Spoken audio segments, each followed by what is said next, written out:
truth is the most convincing story that maps onto reality, and that's why the central narrative is falling apart. Right now in the United States, people should not be walking around with masks. We must see the central narrative for the fiction that it is. We are Americans. While elections are sometimes messy, this was a secure election. The founders began the fight for human liberty and self-governance, and it's up to us to finish the job.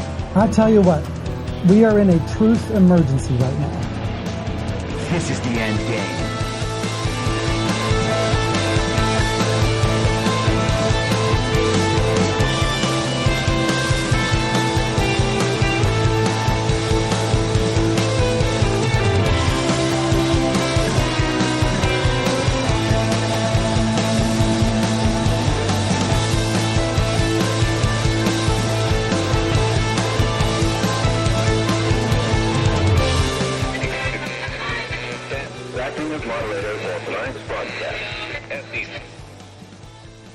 It's Tuesday, July 25th, 2023, the 916th day of dystopia. I'm your moderator, Chris Paul. Let's be reasonable. A warm welcome and hello to all of you listening to the podcast on the day of its release. The only way to do that is by becoming a paid subscriber at imyourmoderator.substack.com. You can do so for as little as $50 a year or $5 a month.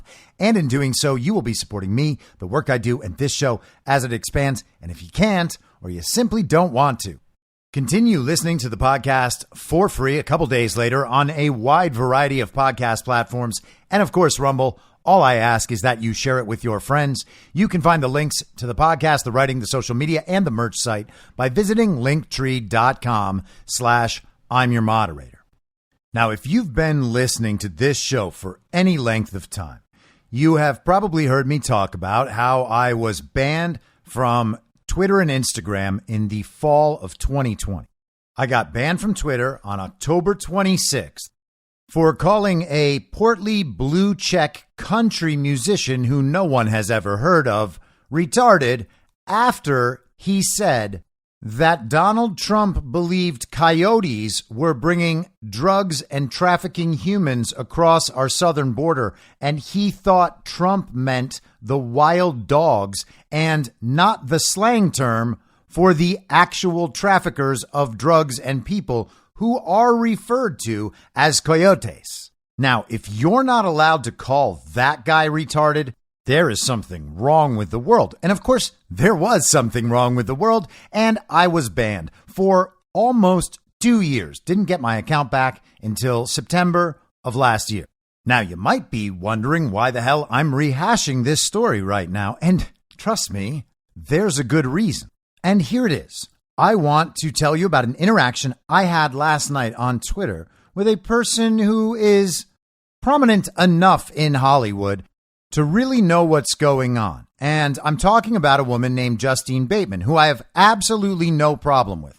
I do not want this to be personal about her at all, and I just want to make that clear right from the very beginning. So she was following me in 2020, which meant that on a daily basis, she would see posts from me about COVID and about the COVID data, about how Hollywood was reacting to the COVID stuff. I was not quiet on Twitter in 2020. I was not quiet about Trump. I was not quiet about election fraud. If you think about a sliding scale between total clueless normie villager and the most based, red-pilled, awake person on the planet, I was much further toward the clueless normie villager end of that spectrum. I was a far less tuned in version of me right now. And I assume in 3 years from now, I'll be far more tuned in than I am now. It's a process, you see, just like anything else. My point is, I wasn't holding back then, and people like her who were following me saw it. In fact, she followed me during that period. I only opened this Twitter account in the spring of 2020 because I had spent years off Twitter by choice. I opened the Twitter account because I was starting this podcast. And I'm mentioning all this to say she clearly wasn't offended by what I was saying back then. She seemed to be a pretty bold and knowledgeable person herself relative to Hollywood, from what I can remember. And so when I responded to a post of hers last night, I didn't think that there would be much issue. I thought we might strike up an interesting conversation. I was fairly certain that she would disagree with the point that I was making, but I thought maybe she would have a response. So she tweeted video of a woman whose name I believe to be Sophia Banks because she hashtagged this woman. And it was a clip talking about how AI might be the way of the future with certain entertainment. And she wrote, "It's revolting to see the glee with which this person describes the cratering of this 100-year-old business. She is nauseating."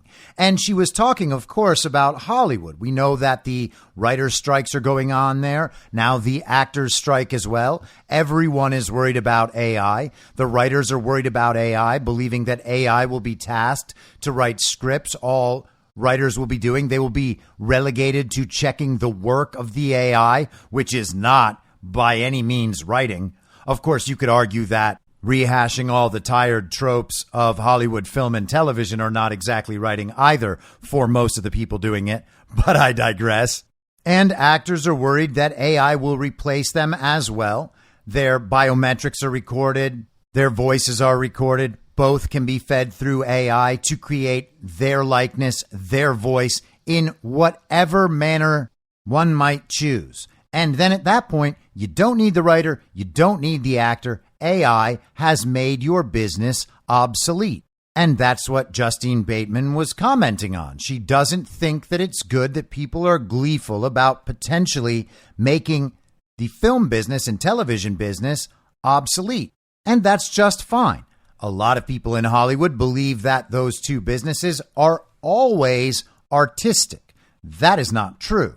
Most of the time, they are simply just creating products that they will sell people. They will sell these products to companies, and companies will pay them to include their marketing with the content. They will also sell their product straight to consumers because consumers want to see their content and will pay money to go see it. And hey, we have free markets. If people want that and they're willing to pay for it and somebody else wants to produce it and wants to make money producing it, wonderful. We have a deal. All good. But it's not always art. And much of the time, it's not art at all. It doesn't get some special standing. It doesn't have some intrinsic value beyond what it is. The Fast and the Furious 8 is not Apocalypse Now, it's not Beethoven, and it's not the ceiling of the Sistine Chapel.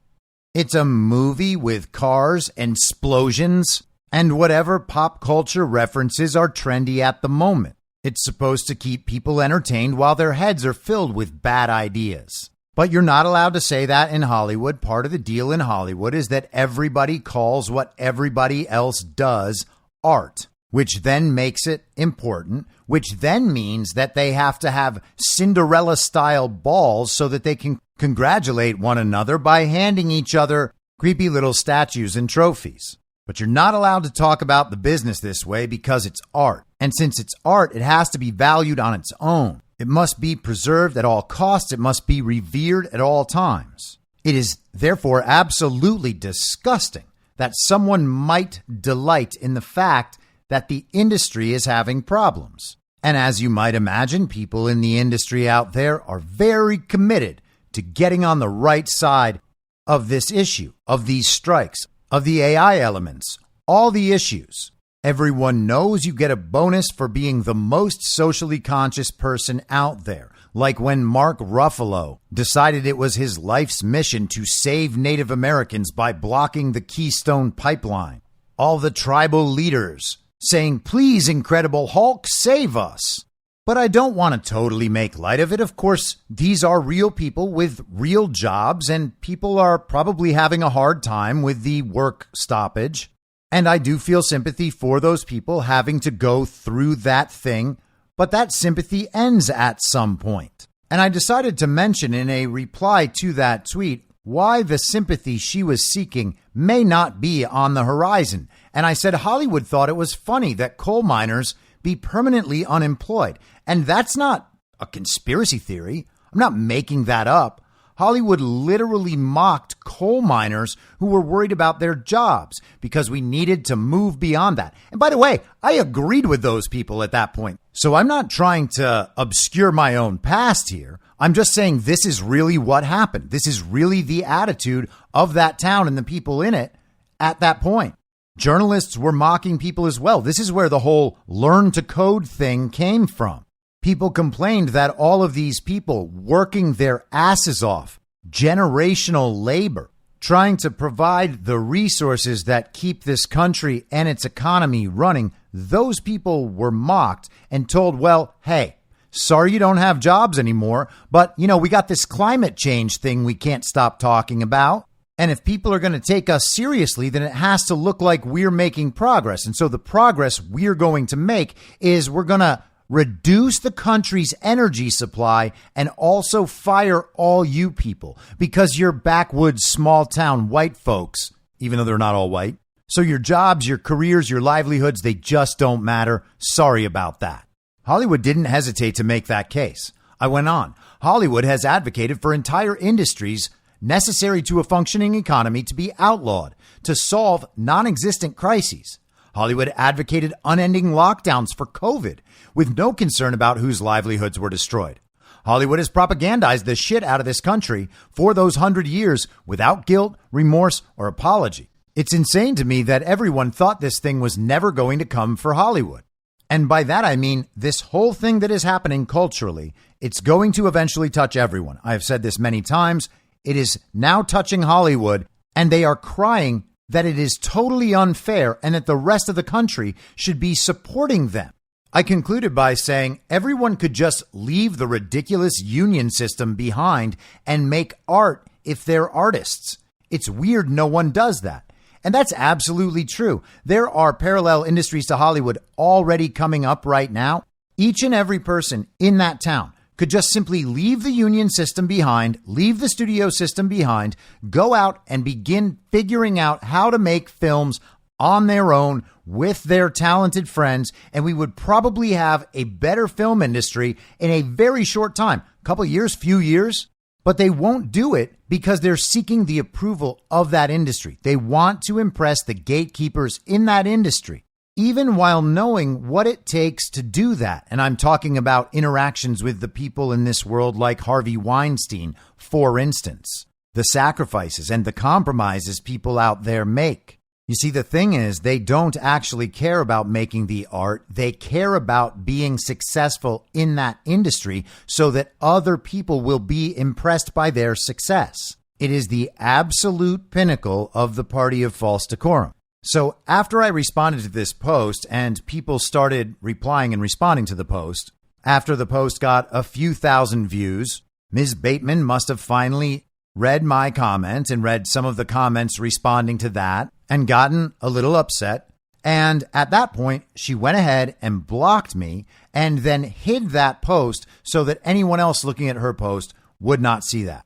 And that's all right. I guess I get it. My post would be damaging to the cause she's fighting for. She can't answer the questions. She can't counter that point because absolutely all of it is true. So she blocked me. Now, I'm not complaining about this. It's not like we had a great friendship. We barely knew each other. I'm not even sure that I actually met her in person. We may have just been online friends, although I'm certain that we were at plenty of the same events over the years. But whatever. I bring this up because she was following me in 2020. So she wasn't offended by counter-narrative speech, and she was following me up till yesterday. So to the extent that she saw any of my posts, and truthfully, I obviously don't know whether or not she did, but if she did, then there was nothing that would have offended her into even unfollowing me, much less blocking me, despite the things I say. What I'm astounded by is how a person who was fairly with it in 2020 could now be so detached from what normal Americans think about all of this. And I look at the situation here and I see similarities to the treatment of Robert F. Kennedy Jr.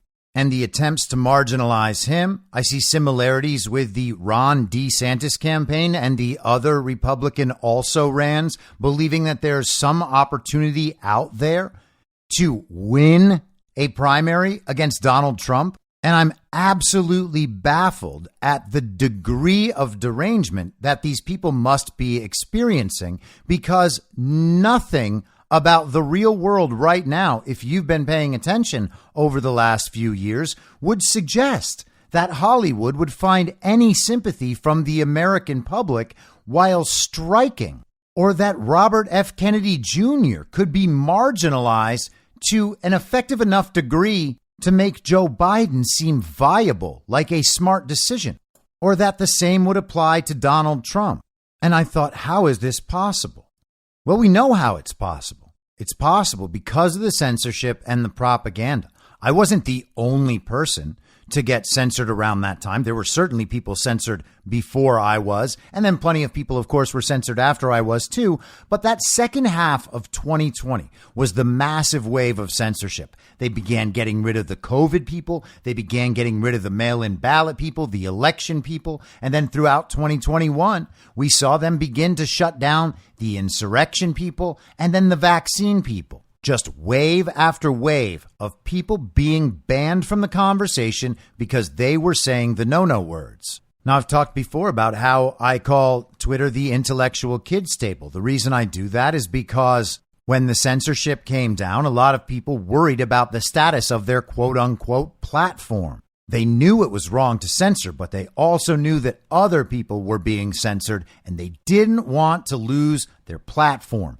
and all their followers and all the money that they were making on their platform. Whether it was an Instagram influencer or someone with a YouTube show or someone who makes money on a podcast, no one wanted to say the no-no things because they knew that if they did, then they would risk losing their platform. So instead, people just self-censored. They shut up about all the most important things, knowing that if they didn't, their lives were going to be affected. They might have to find a different platform and rebuild. And they didn't trust their own audience to follow them to wherever they might end up. They didn't think they could rebuild their platform somewhere else. So they decided, yeah, it's all right. I won't talk about election fraud. There's plenty of other stuff to talk about. I don't need to talk about the vaccines. There's plenty of other stuff to talk about. And they made that argument to themselves on issue after issue so that they could keep their platform. And by doing that, they turned social media and these platforms into the intellectual kids table. They knew there were certain things they were not allowed to say or else they would get in trouble. And so to avoid getting in trouble, they obeyed. They made sure not to say the no-no words, and they begged for people's approval. They tried to entertain people by being the edgiest person at the intellectual kids table, and here we are. The important conversations got shut down. People were banned. The people who weren't banned self-censored. And so all the important conversations just disappeared.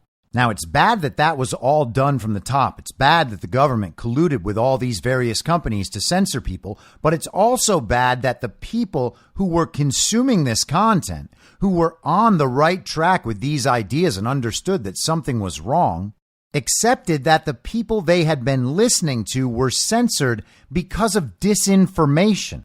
And because they didn't want to end up being censored themselves, they actually went out and made the argument that all that other stuff was disinformation. They were the gatekeepers. They were the vanguard. They knew where the edge of sensibility and reason was. And anything beyond that was conspiracy theory and mis and dis and malinformation. And everything became always a half measure. Like, who's to say whether or not masks work? But we do know it's a bad idea to force them on children in the schools. Who's to say whether or not lockdowns work? But we do know it's a bad idea to have the schools and churches closed. Well, no, the whole thing is a bad idea. They'll know about the election problems, the problems with the voter registries, the drop boxes, the mobile voting, the ballot harvesting, the early voting, the machine problems. They'll know that all that stuff is true and should be concerning, but they'll still say, well, you don't have any evidence that there was election fraud and certainly not enough to change the results, the outcome of the race. Can we talk about literally anything other than this, please? They went along with everything in the same way, and they thought they were right, or at least safe to do it, because they thought the other conversation, the counter-narrative conversation, wasn't even being had. They ignored it. They saw people get banned and removed. They assumed that it was for good cause, good reason. It's because they were spreading disinformation, and they convinced themselves that the best path forward was to ignore all of that, just move on, let go, focus on the future, and in the future, everything will be fixed. We don't need all those banned and censored people. They were all spreading disinformation anyhow. And I've continually been surprised about the effects of all that since I have returned to that Twitter platform. It's now been 9 months. And the damage done over this period has not been repaired at all. These people have not figured it out. They thought they were the smartest people anywhere because they were the smartest people at the intellectual kids table. They still think they're the smartest people anywhere, even as all of their ideas are blown up in their faces on a regular basis. Like every day, most of what they convinced themselves was true about most of these important issues is proven false in front of them, and they can't accept it. Not from the no-no people, because that would mean that the no-no people are right and they're wrong. And they have to be wrong, otherwise the whole thing comes down. Otherwise, they realize that spending the last 2.5 years attention farming on Twitter rather than figuring out what was going on was probably not the smartest idea, especially not for the very smartest people on the internet. But this problem is really pervasive, especially when you think about the news media as well, even the quote unquote conservative news media. The establishment conservative news media did not advance any further than the social media sites did. They self-censored in the same way because they wanted to keep their platforms. Fox News was hit with a friendly lawsuit from Dominion and shut up about election fraud for the next 2.5 years. And we know it was a friendly lawsuit because Fox gave them $800 million for absolutely nothing in a case that they easily could have won because the evidence showed that Fox News was not lying.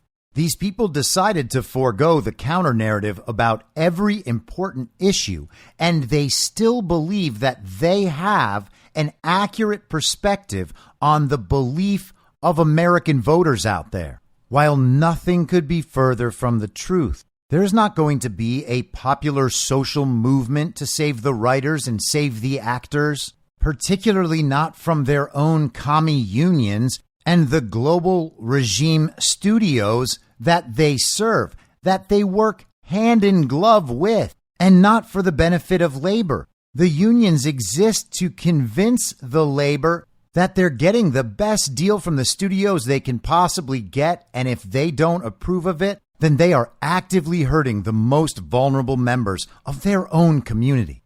We're talking about groups of people who have formalized racial quotas for awards season, and they expect to get the support of the American public and become incensed when they hear that support isn't coming. Think about what it means that people have missed all the information on so many of these important issues.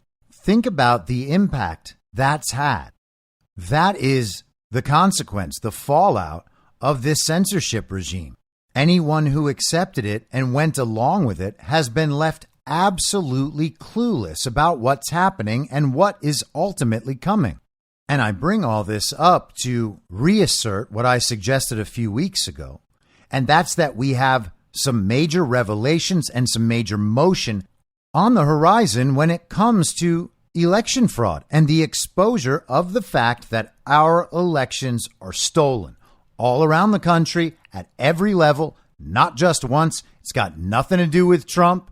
Our elections are stolen. People sooner or later are going to realize that. And it seems as though that revelation may happen in a rather extraordinary public manner and perhaps the biggest boomerang of all time.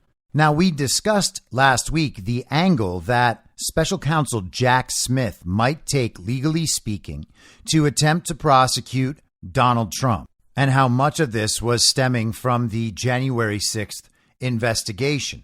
To jog your memory, the New York Times article from last week with the headline, "Potential Trump charges include civil rights law used in voting fraud cases." They write, two of the statutes were familiar from the criminal referral by the House January 6th committee and months of discussion by legal experts: conspiracy to defraud the government and obstruction of an official proceeding. But the third criminal law cited in the letter was a surprise, Section 241 of Title 18 of the U.S. Code, which makes it a crime for people to, quote, conspire to injure, oppress, threaten, or intimidate any person in the, quote, free exercise or enjoyment of any right or privilege secured to him by the Constitution or laws of the United States. And I talked about how election fraud itself was a conspiracy to defraud the government, the effort to avoid the public hearing of objections to the electors of 6 different states, and the doing away with that part of the process that actually occurred on January 6th was an obstruction of an official proceeding, and that things like blatant censorship, the denial of due process, the denial of equal treatment, and countless other violations of rights by the federal government all presented the opportunity for these charges against Donald Trump to be turned around against the people actually involved with the usurpation of this country, and the biggest boomerang of all time, including on the election fraud issue, because the justification for all of this hinges on the idea that the election really was free and fair, safe and secure, and that the reported results accurately reflect the will and intent of the American voter. And it's quite clear that none of that is true. Now, I suspected that we might get to some of that indirectly, but it wouldn't be the major focus. I just figured that would be a fortunate public outcome as the public gets to witness what this process is. They would hear the arguments for the other side and they would realize, oh, this is not how it was told to us. But I didn't think that that effect would be the intent of the process. I mean, I didn't want to be greedy, but it seems like maybe that's exactly what we're going to get. It is interesting, Ben, though, from what Olivia is saying, right, that not only did the president in this meeting want to do a press conference on how great election security was and it was so wonderful and praising it left and right, that his frustration then, and the guy he fired shortly thereafter, was the guy who was actually saying that there might be a challenge to election security in the form of Russia, right? It's because Russia's the third rail for the former president. Yeah, I mean, Chris Krebs sort of walked into a split rail, but between both Russia and then saying the election was otherwise secure. But all of this and this meeting is particularly important in terms of the reckoning that the country needs to have with Trump's election denial charges, because the 30% of the country not believing in the credibility of our elections is not a sustainable number. And no. Bringing Donald Trump to account to actually prove the underlying case that he claimed was true would be a real service to the country. Now, just so you know who said that, that's Ben Ginsberg, who was described by CNN as a Republican attorney. And they also note that he co-chaired the Presidential Commission on Election Administration. He was a former attorney for the RNC. He worked as national counsel for the Bush-Cheney presidential campaign in 2000 and 2004. While doing that in 2004, he also gave legal advice to the 527 group Swift Boat Veterans for Truth, which caused him some problems. He's had positions at William and Mary Law School and the Harvard Institute for Politics. He was national counsel for Mitt Romney's campaigns in 2008 and 2012. He signed an amicus curiae brief submitted to the Supreme Court in support of same-sex marriage during Hollingsworth versus Perry. And then Barack Obama chose him and Robert Bauer, a Democrat, to co-chair that Presidential Commission on Election Administration. In a 2020 op-ed for the Washington Post, he wrote, "The truth is that after decades of looking for illegal voting, there's no proof of widespread fraud. At most, there are isolated incidents by both Democrats and Republicans. Elections are not rigged. Absentee ballots use the same process as mail-in ballots. Different states use different labels for the same process." Well, mail-in ballots have always been known to be the method of voting most open and vulnerable to fraud, and he's certainly aware of the problems with machine voting. Having been an attorney for the Bush-Cheney campaigns, he was an attorney for the opposition in both of Barack Obama's victorious election cycles, and then Obama appointed him to co-chair the Presidential Commission on Election Administration. Here were their recommendations. An expansion of online voter registration by the states to enhance both accuracy of the voter rolls and efficiency. And here we are, 10 years later, with millions of additional voters on the rolls, many of whom are not eligible, no longer live at the addresses on file, and some of them are dead. We know about the problems with ERIC, the Electronic Registration Information Center. We know how states are leaving that. We know about private partnerships between these various voter registration groups and the states. These various groups given direct access to the voter rolls so that they can add registrations all they want. This system is totally electronic, and with same-day registration, they can create new voter registries whenever they need. More recommendations: having all states update and exchange their voter registration lists to create the most accurate lists possible to increase registration rates, reduce costs, and protect against fraud. The expansion of voting before Election Day, recognizing that the majority of states now provide either mail-in balloting or in-person early voting, and that voters are increasingly seeking these options. You see that? Voters want the options, and we've already given it to many of them, so we should expand these policies: early voting, mail-in voting, the increased use of schools as polling places, and naturally the regime is in control of schools. Recognizing and addressing the impending crisis in voting technology as machines bought 10 years ago with post-2000 federal funds wear out and require replacement with no federal appropriations on the horizon. So they need more money to buy more voting machines because the voting machines become obsolete. You'd think that they'd have amazing new systems with amazing new software, but no, they don't. This list, by the way, is from the official recommendations. This is on EAC.gov. More recommendations. To usher in this needed next generation of equipment, reforming the standards and certification process to allow innovation and the adoption of widely available and significantly less expensive off-the-shelf technologies and software-only solutions. Improving the ability of military and overseas voters to access ballots and other voting materials through states' websites. The increased use of electronic poll books for greater accuracy and efficiency. Wait a second.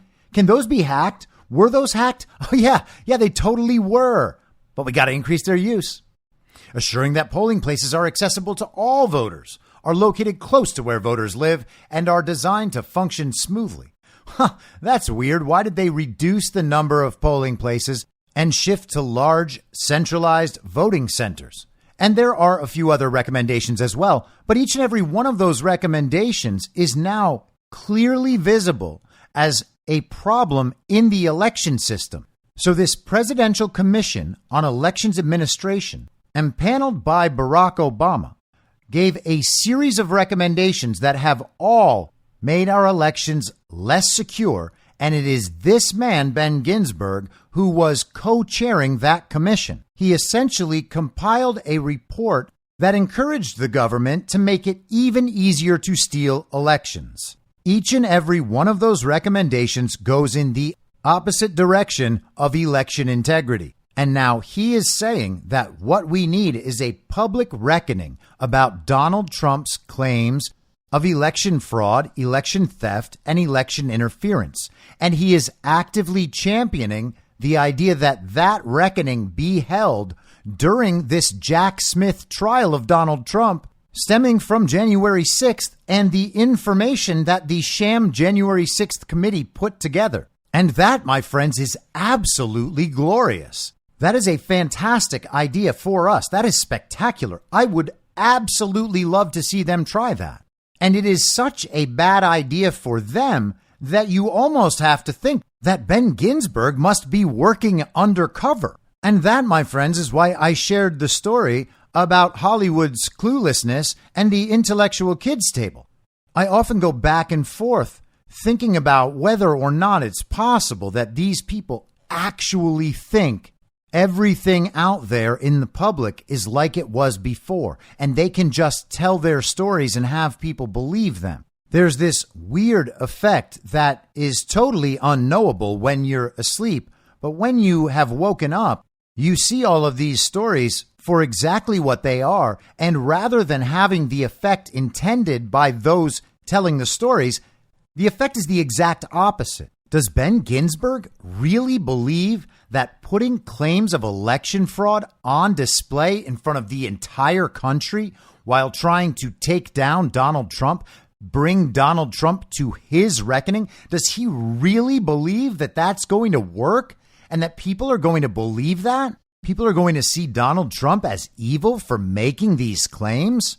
There is no way that's going to happen. And I want to get into some election fraud related stories in just a second, but Mark Mitchell from Rasmussen was back on the War Room this morning discussing the state of belief in this country. And as I always say, the polls cannot be trusted in their numbers, but over time, when they are using the same method repeatedly, you are able to observe the shift in the polling, and that in itself is an interesting indicator of where the country is.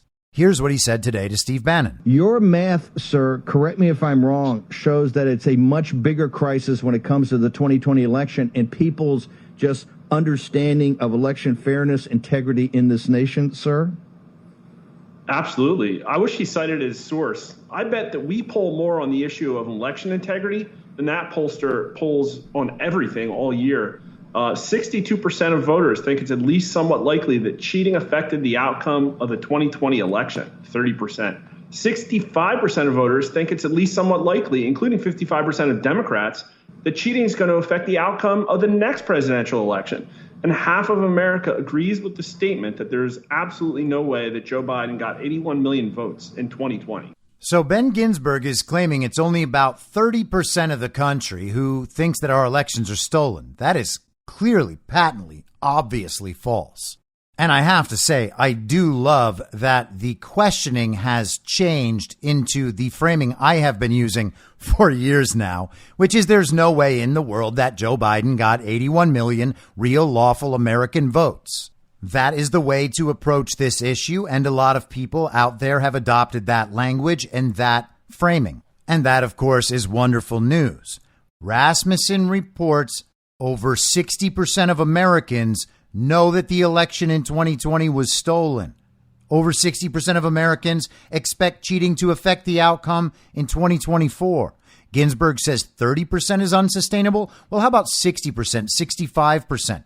And those numbers, again, are probably skewed lower because plenty of people are still hesitant to admit what they know to be true about the elections for fear of reprisal. But it's also worth noting that 30% figure from Ginsburg, because that is the sort of thing we hear all the time when they want to try to marginalize Trump supporters. They say, well, you know, Trump's got 34, maybe 38% of the country. It's not that much. It's 34, 38% of the country, and not even all of them believe this thing that Trump keeps saying. So it's like 30% of the country tops that believe this thing.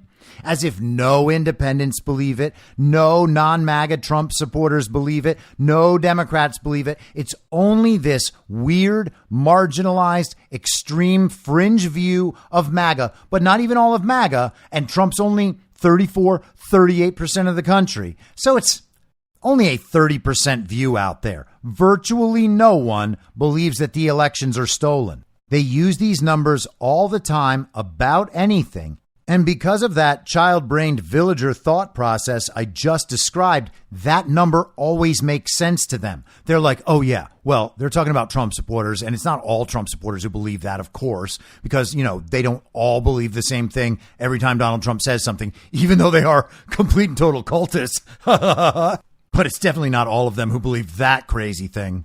So it's probably only 30% of the country. The villagers out there really do believe that about any subject. They think every single opinion that exists outside the normie sphere is just this fringe 30% of lunatic Trump supporters. but it's not. It's over 50% of independents, and when it comes to cheating in 2024, it's over 50% of Democrats. If they want a public reckoning amidst this Jack Smith trial, by all means, bring it. I can't wait. So I mentioned a couple of weeks ago, we were getting new rounds of election stories. It seemed like we were in for a season full of reruns on the election. And I feel like that was accurate. More election news is coming out constantly. This is in the American Thinker from July 22nd. And it's by a woman named Marley Hornick, who is doing the New York Citizens Audit. You may be familiar with some of her work. I got to meet her briefly at some point last year. And the work she's performed on the voter registries in New York is honestly astounding. But this article is entitled, "What is Election Certification?" And she co-authored this piece with a man named Harry Robert Ory. We're at a crossroads many did not see coming. George Orwell's prescient novel, 1984, predicted the dystopian realities that face us today. One of the famous quotes from 1984 refers to human society in general. The choice for mankind lies between freedom and happiness, and for the great bulk of mankind, happiness is better. Today, the question is, will we choose the dwindling illusion of happiness or secure our grandchildren's freedom? The key that turns every lock bolted against freedom is elections. We cannot simultaneously have representative government and compromised elections. The King of America, the law, is tethered to the sovereign, the people, through the elective process. The loyalty of those we temporarily assign the privilege of writing and enforcing the law is checked only by the honesty of our elections. Otherwise, the king goes rogue. Sound familiar? Before applying any expensive patches to the twigs of a broken voting system, let's examine it at the root. Who is responsible for guaranteeing trustworthy elections? Under current federal law, each state has a chief election official who swears to and attests that an election is both accurate and compliant. This is the point of certification. Each of these individuals is bound to a sacred duty of maintaining valid, lawfully conducted elections, an incredible honor upon which our liberty pivots. With the complexity of our voting systems, this is no small feat. So there is significant federal support ensuring that election officials have everything needed to perform the appointed task. Our voting systems are designated critical national security infrastructure, and that happened under Barack Obama, by the way. Election conduct is therefore dictated by an interwoven tapestry of state and federal laws that protects and records every nexus where data cross into or out of the system. On the federal level, three primary laws come into play: the National Voter Registration Act of 1993, the Help America Vote Act of 2002, and the Federal Information Security Modernization Act of 2002, revised in 2014. These laws define exact procedures, audit trails, and system controls from registration through certification. The definition of certification is being officially attested or authoritatively confirmed as being genuine or true as represented, or complying with or meeting specified requirements or standards. We have been force-fed the assertion that the 2020 election was the most secure election in history. Many theories have attacked this idea, some compellingly so, but little has changed. A simple question has been overlooked in the noise. When officials certified the federal elections in 2020 and 2022, did certification meet the standard of accuracy and compliance? Now, I have discussed this many times. We often get bogged down in trying to, quote unquote, prove election fraud of a certain amount and prove that that election fraud had a certain effect and prove that the race was changed through that election fraud. All of that approaches the issue in exactly the wrong way. There is no proof anywhere in the world that can possibly be acquired that shows Joe Biden got 81 million real lawful American votes. And without that proof, elections should not have been certified and were not certified legally. Thus, the fraud is baked in at the certification level, and it is irrefutably there. That means that, quote unquote, proving a certain amount of fraud in any given location enough to overturn the reported results that are a product of fraud is entirely beside the point. After 2+ years of volunteer analysis of the voter rolls and vote in New York and other states, we can definitively say that the certifications neither met the accuracy requirements nor complied with the law and its intent. In fact, we can prove the gross inaccuracy of certified federal elections. Certification was an outright fraud under color of law, denying the U.S. electorate our civil right to a just and fair election and the domestic tranquility it provides. Does this mean Donald Trump or other officials won their elections? No, it means that no one knows who won. And that, of course, is true. But then when you look at the system and who benefited from it, understanding that the beneficiaries are the same people who controlled the system, it is not a great leap to understand what the outcome would have been. But naturally, I accept that this is technically true, which is why we should have had audits and recounts and made sure the system worked.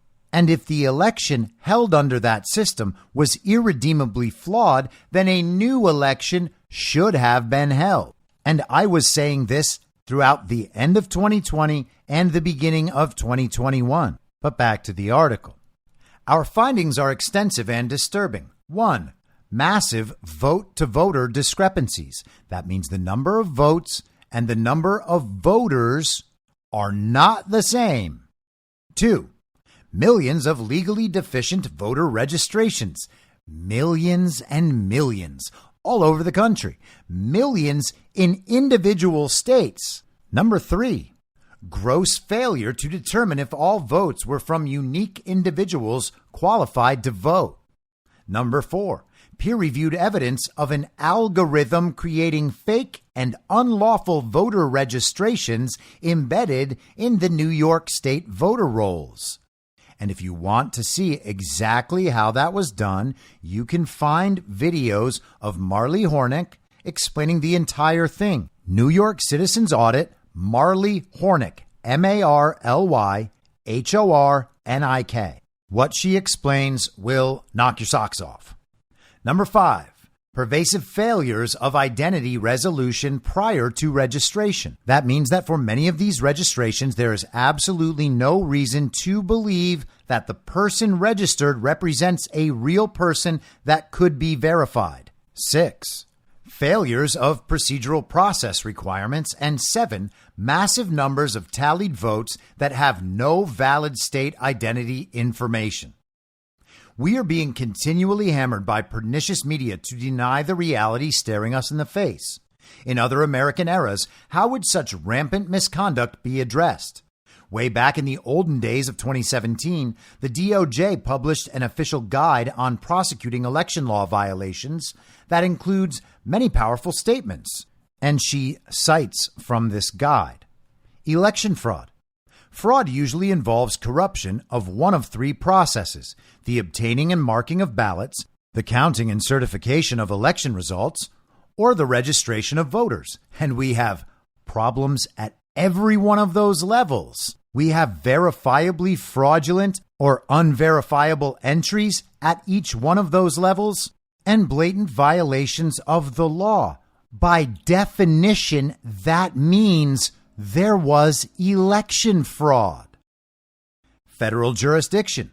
The federal government asserts jurisdiction over an election offense to ensure that basic rights of United States citizenship and a fundamental process of representative democracy remain uncorrupted. In a recent article, Hornick cited an 1888 case in the Supreme Court as precedent for the principle that disobedience of the law constitutes intent by an election official.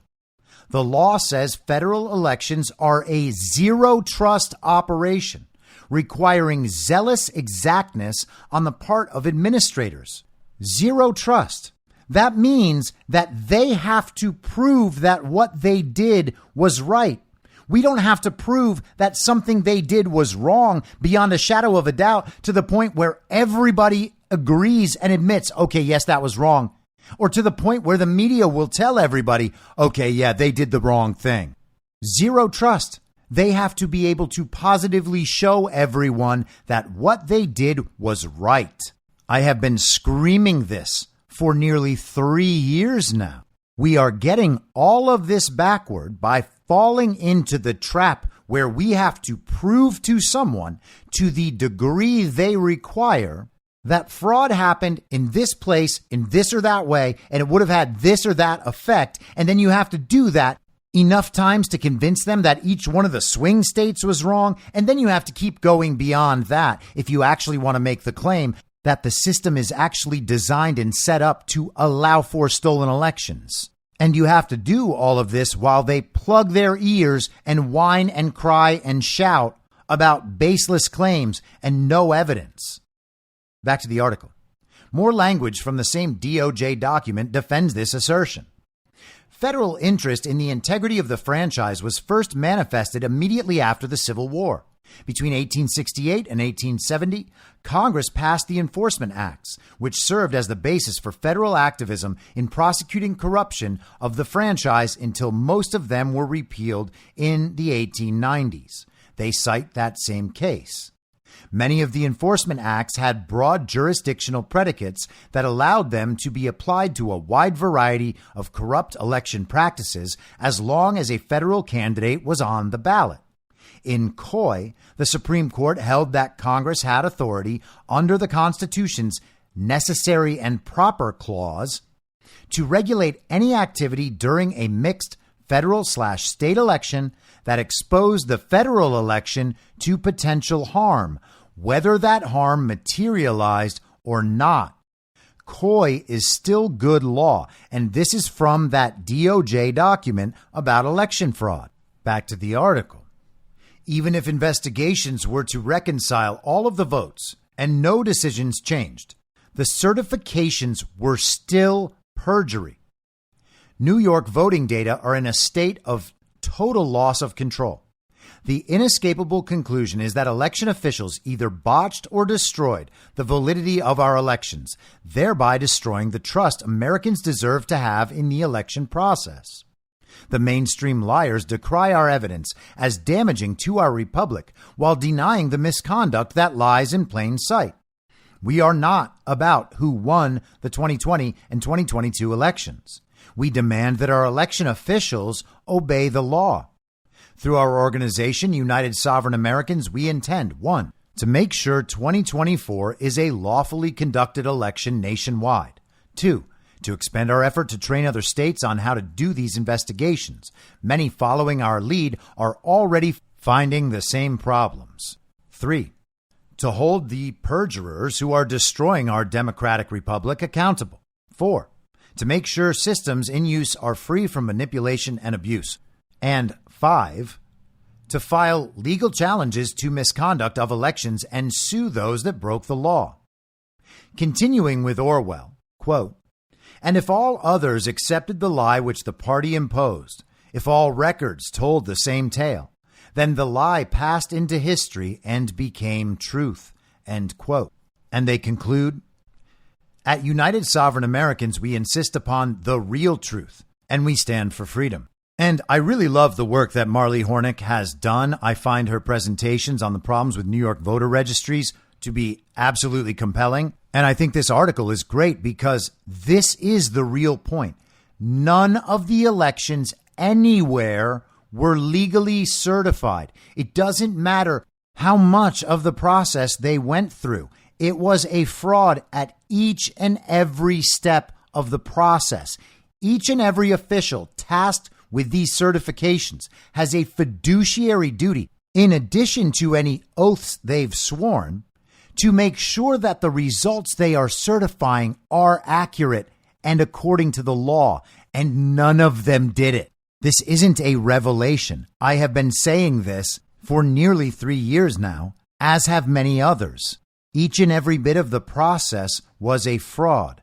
Joe Biden's administration is illegitimate. Therefore, every act of his administration is similarly fraudulent and does not comport with the law. I fully believe that we will eventually reach the point where people do understand that, in fact, fraud vitiates everything. But let's get to some other election news. Captain Seth Keshel yesterday reported that Spalding County, Georgia, has voted to mandate hand counting of readable portions of ballots to make sure that they match the machine count. Now, we have talked extensively about the QR codes, about how the machine prints out the results in English. You selected this candidate, this candidate, this candidate. It'll have Donald Trump's name. It'll have the name of your city councilman or the secretary of state or whatever office is being voted for. But all of your actual vote is contained in that unreadable QR code. We talked about this just a few weeks ago when I covered the J. Alex Halderman report. What Spalding County has decided to do is count up that readable portion and try to reconcile that with the results counted up by the machine as it reads those QR codes. So this is a very interesting strategy. Keshel notes that this will certainly be met with resistance from the Secretary of State and probably lawsuits. He also notes that it would be a lot harder for them to sue 100 counties at once. So this is the sort of thing that will not fix the problem, but it will throw a wrench in the gears of that fraud creation system. Last week, we talked about Michigan's Soros Attorney General Dana Nessel going after the 16 individuals who represented Michigan's alternate slate of electors in the event that there would be further review of the election. My good buddy Brian Lupo, who you may know as CanCon, wrote this up in the Gateway Pundit on Sunday. He wrote, the charges include forgery, election fraud, and conspiracy. The Gateway Pundit published a video where the electors publicly called their votes a backup slate and affirmed this is not a replacement. Their actions were to, quote, give a life vote to Michigan legislators under the presumption that there would be an honest investigation and an audit of the Michigan election, especially in Wayne County, where canvassers initially refused to certify the vote because of an imbalance in 70% of the 134 absentee counting boards in Detroit. And you may or may not remember that, but the Wayne County Board was not going to certify the election until two of the holdouts were threatened and then changed their position overnight.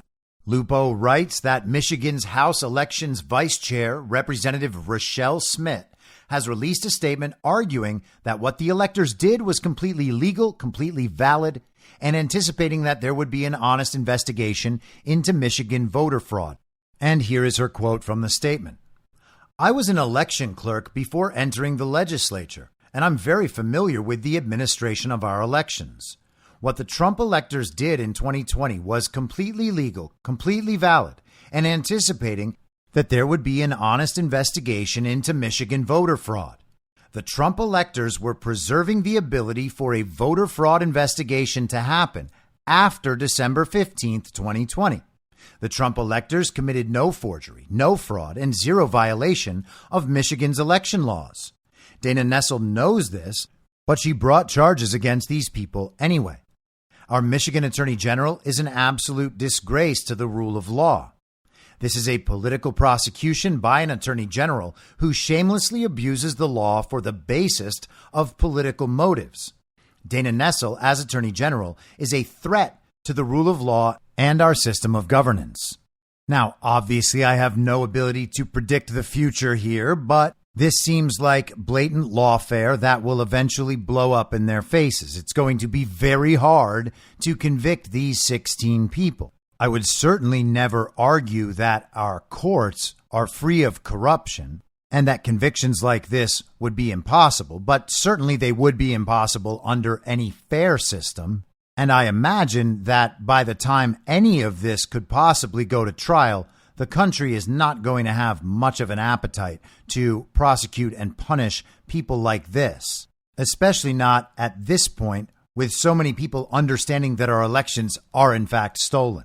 But moving on, this is from Just the News on Saturday. The headline, Watchdog nearly 800,000 inactive registrants in Illinois voter rolls. And this is a story we have heard many times from many different states from the exact same people. And I'm talking about Judicial Watch. Tom Fitton's organization is always out there seeking information from government, freedom of information requests, suing to get government information. Forthcoming research from nonprofit conservative watchdog Judicial Watch indicates Illinois has close to 800,000 inactive registered voters.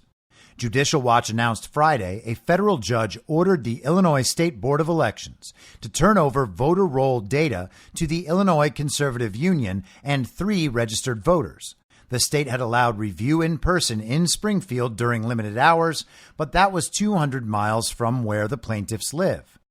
Friday's ruling means plaintiffs will get access to digital copies of voter rolls for the past 15 elections, to include registrant's full name, residential street address, email address, telephone number, county and state voter identification number, age of the registrant, and the registrant's status, active or inactive, and the most recent date the entry was changed. Judicial Watch also announced forthcoming research it plans to release based on recent census data and information Illinois reported to the Federal Election Assistance Commission that shows 14% of Illinois counties have more registered voters than citizens over 18, indicating the state has close to 800,000 inactive registrants. At what point do normal people who do not want to believe that their government is illegitimate and acting against their interests understand what it means that there are hundreds of thousands, and in some states, millions of illegitimate voter registrations? People are so averse to admitting that something is actually wrong that even if they admit the problem with the registrations, they'll still say, well, okay, that's fine. There are all these extra registrations, but that doesn't mean that people are going to be voting for those registrations. There's no person there, so there's obviously no vote. Well, okay, child brain, if you don't want to see it, I guess you don't have to. But what kind of responsible adult would ever think that way? And if you're gonna think that way, you should probably stop telling other people that there's voter suppression out there and that you really care about the value of everyone's vote. That is an admission that you don't care about everyone's vote at all. Also from Just the News on Saturday, Wisconsin Democrats file lawsuit to overturn state Supreme Court ruling on absentee ballots. Democrats in Wisconsin have filed a lawsuit to overturn the state Supreme Court's decision and allow voters to return absentee ballots in drop boxes. So they want the Mark Zuckerberg drop boxes back. The lawsuit was filed on Thursday by the Elias Law Group. That is Mark Elias, the DNC attorney who was responsible for helping to facilitate the payments and arrangements with Fusion GPS that eventually produced the Steele dossier. This is the guy that runs the Democrats' lawfare efforts that make sure their system of election fraud, that election fraud apparatus, remains in place and that no challenges are successful.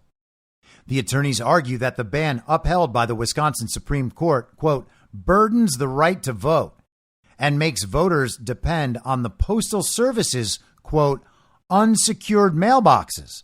So they're claiming that the Mark Zuckerberg drop boxes are more secured than the United States Postal Service, while they are arguing for universal mail-in balloting.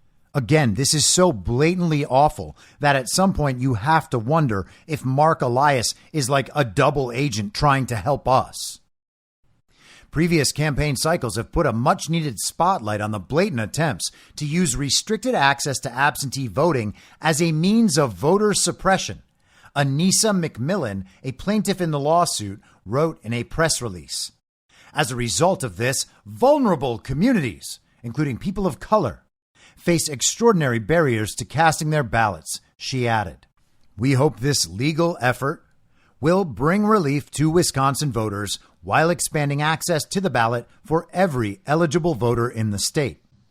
Another law that is being challenged under the state court's ruling is one that states any problems with absentee ballots must be fixed by the voter before 8 p.m. on Election Day, according to the Washington Examiner. So Wisconsin's Supreme Court had already overruled those Mark Zuckerberg drop boxes. They ruled that they were unconstitutional. Not that they were only unconstitutional from that moment forward, but that they had always been unconstitutional, including when they were used for the 2020 election.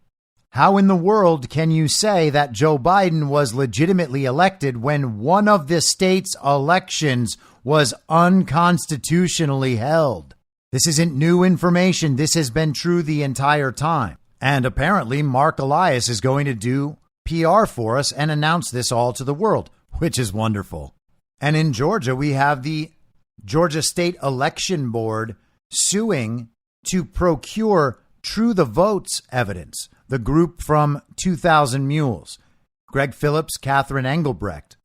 The state of Georgia is suing to get their evidence. I imagine that they are probably not in possession of that evidence. So it's likely that the state can sue all they want, but that evidence is tied up elsewhere. This situation has always been a bit mysterious, but seeing the patterns that have formed with evidence in a whole range of other issues makes me think that the reason this evidence has not been produced is because it's unproducible. It is tied up elsewhere, but we shall see. Now, Joe Biden is absolutely illegitimate, but despite that, people are talking about his impeachment. I have said countless times on this podcast, I do not believe that Joe Biden will be impeached and convicted. That is not how Joe Biden will be removed from office. Not that he is legitimately in office in the first place. You cannot impeach an illegitimate president. The illegitimate president's illegitimacy should just be shown, and he should be removed by whatever means necessary.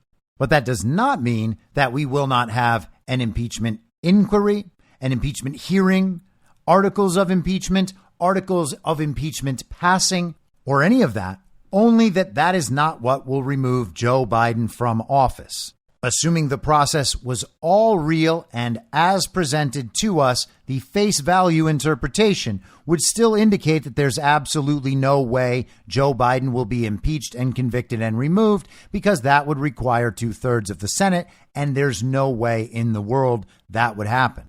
But nonetheless, talk of impeachment is moving forward anyhow.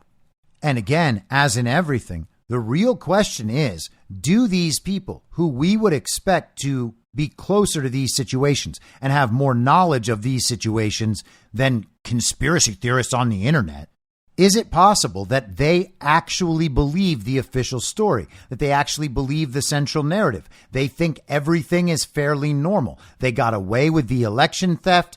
This is the world we live in, where elections are just stolen. We need to play the process out as normal always, respect the process, pretend that all of the elections are free and fair, safe and secure, and that the reported results reflect the will and intent of the American voter. Do they all actually believe that? If they do, then they might think that this impeachment process is fully real.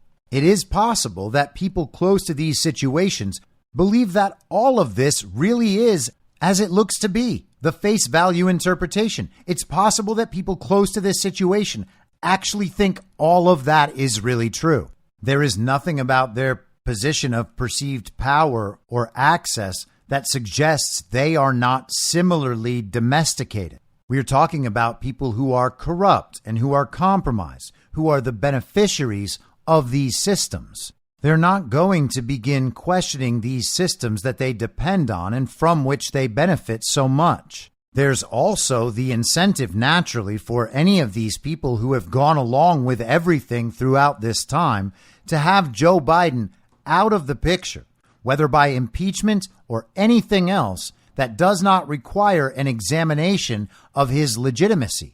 Get Joe Biden out of the picture, impeach Joe Biden, bring in Kamala Harris, bring in Michelle Obama, bring in Gavin Newsom. None of it matters. Get Joe Biden out of there, and then the discussion about Joe Biden's legitimacy ends. I imagine there are plenty of people who think that and are probably pining away for it because maybe that will protect them.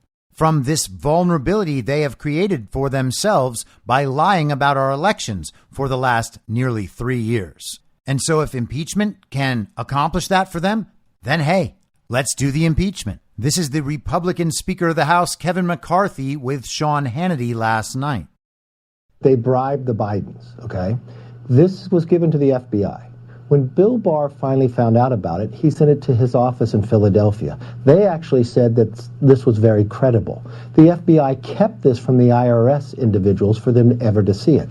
So not only do they claim that they were bribed, we now find information that 16 out of 17 payments from Romania were provided to the Biden shell companies while he was vice president.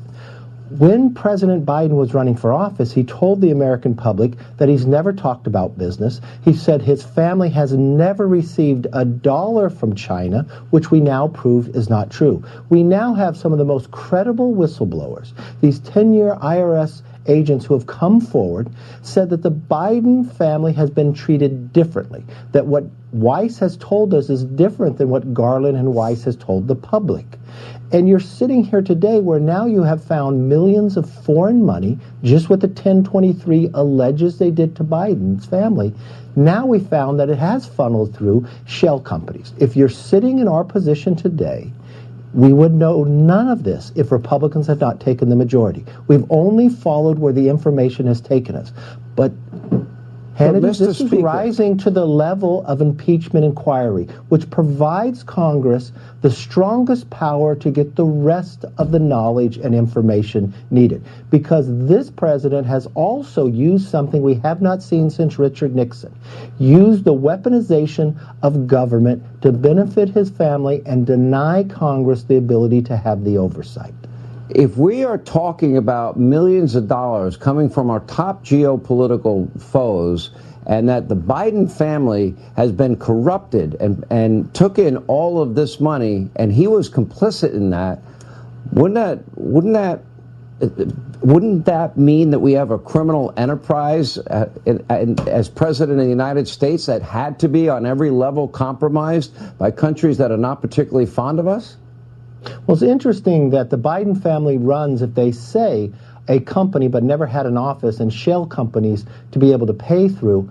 But if they really ran it for foreign countries, why didn't you get money from France, from Germany, from UK? Why does it have to be from China, Romania, in these countries that have real challenges and had problems going through? I believe we will follow this all the way to the end, and this is going to rise to an impeachment inquiry the way the Constitution tells us to do this, and we have to get the answers to these questions.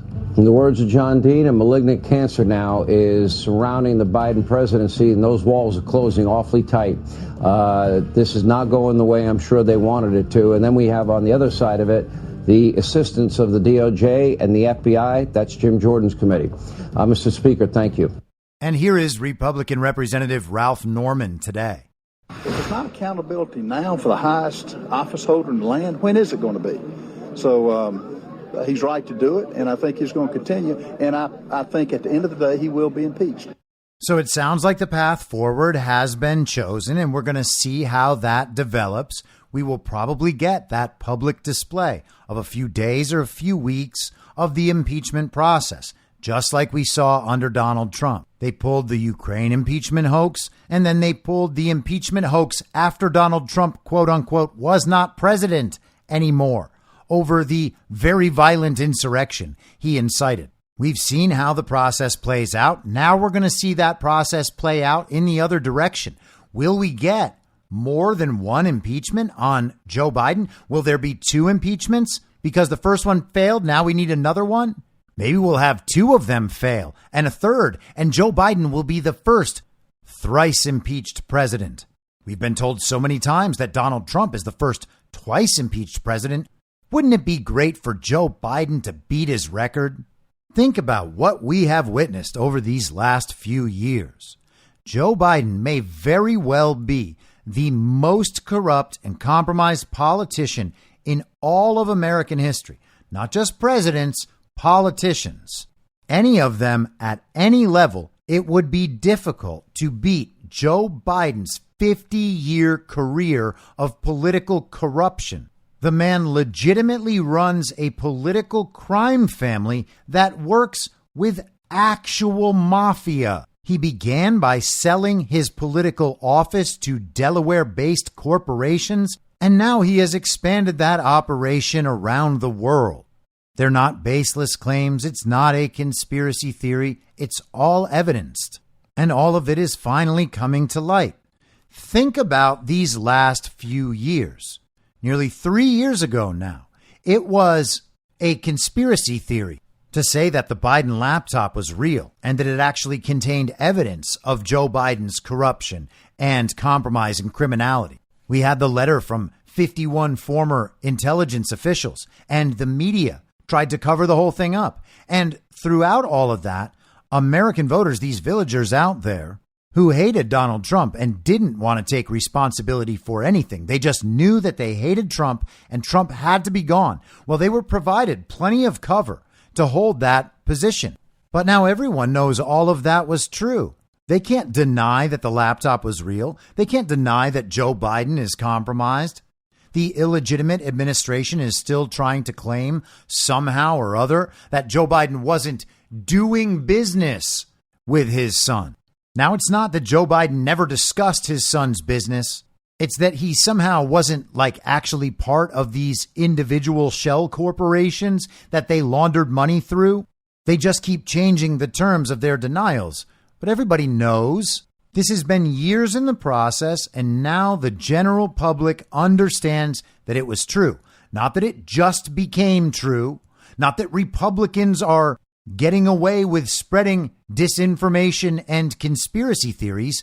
They just know that Biden really was this corrupt. And the truth is, none of them want to take responsibility for Biden anyway. They could always say, well, yeah, okay, but it's worth it because Donald Trump is so bad. But there's no evidence of that. After all this time, they still have no evidence. The evidence is overwhelming that no, it's actually Joe Biden that's bad. It's Joe Biden that's corrupt. It's Joe Biden that is compromising our country to our foreign adversaries. People understand that now. It's taken years, but people understand that. The defenses around this narrative are totally down, like the force shields on the Death Star. They're all gone. The attack is now incoming, and every bit of it is landing. There is no more defense around Joe Biden's reputation. But that doesn't mean he'll be impeached and convicted and removed. He may be impeached. The country might hear all the rest of the evidence, and it still won't get him out of there. Imagine what people will think at that point. Wow, this president is completely corrupt, completely compromised. And we just saw the rest of the government protect him, and he's still running for president. Even establishment Democrats at that point will want to figure out some way to get rid of Joe Biden and replace him with Michelle Obama or Gavin Newsom. Maybe they'll even settle for Kamala Harris. That is how toxic Joe Biden is going to become, and they're not going to be able to avoid it. But the truth is, this process is repeating on all these verticals. It's not just Joe Biden. It's COVID. It's the vaccines. It's the election. It's the insurrection. It's everything. It takes a long time for the public to be shown all of this, to take those deep-seated animosities and make them untenable because the information is so overwhelming. But that's exactly where we're headed, and that's exactly where we have always been headed. This is why I've had this confidence the entire time. There is no way the truth could be stopped or avoided. It was true. The evidence was there. All it takes is everybody continuing to push forward and never silencing themselves, never backing down, never allowing that incentive and punishment structure to deter you, and never becoming domesticated to the point where you will not stand up for your own survival. And that's what it is at this point. Your personal survival and the survival of this nation. It is dependent on your ability to stand up and tell the truth about things that at this point virtually everyone knows. The social incentive and punishment structure is no longer a threat to you. This is not the time to slow down or back down. This is the time to step on the gas and throw it in these commies' faces. And the best part is they know what's coming. This is MSNBC reporting on Donald Trump's Truth Social habits. Series of posts on Truth Social last night. The former president railed against prosecutors as well as President Joe Biden for what he falsely claims is election interference for the 2024 race. One message read in part this: do they understand the damage being done to America? It will only get worse. We must stop these monsters from further destroying our country. Trump also shared this ominous post, which read, nothing can stop what is coming. Nothing. If there was any doubt about the meaning behind that message, the user who initially posted it later retruthed himself, this time with a QAnon slogan as a hashtag directed at the so-called leader of the far-right group. And of course, some of this language, as we heard also in that radio interview at the very top, Sam, just invokes a lot of the ominous warnings that surrounded January 6th. We know what happened that day. Doesn't seem like Donald Trump's being particularly subtle here. Oh no, it's QAnon. And Donald Trump is the leader of this far-right group. And Trump retruthing this post that says nothing can stop what is coming. Nothing. Oh, he's rallying the troops just like he did for January 6th. If he keeps retruthing these posts on his social media site, which, by the way, is a total failure and nobody's ever on it, we could have another very violent insurrection. Absolute panic and meltdown by MSNBC. It seems like maybe they have learned what it means that nothing can stop what is coming, because nothing can stop what is coming. Everything they do speeds it along. The more dramatic they make things, the more obvious it becomes to everyone who's awake exactly what's going on. And that pattern is inescapable. There is only more truth to follow, which means more people wake up, and eventually we hit that critical mass. And then all of these people are absolutely screwed. I'll be back tomorrow at the same reasonable time on the same reasonable podcast network. I don't have a network. Masks and lockdowns don't work. They lied to you about a pandemic, and Joe Biden will never be president. In my mind, that's the end game. If you're listening to this episode for free, you can support me and support the show and the work I do by signing up for a paid subscription at imyourmoderator.substack.com. You can do so for as low as $50 a year or $5 a month. Comes out to under a quarter per episode, and you'll blast right through the paywall for all of the writing. The merch store is www.cancelcouture.com, and you can find everything else by heading to Linktree, linktree.com/imyourmoderator. And I'll see you soon out on the range.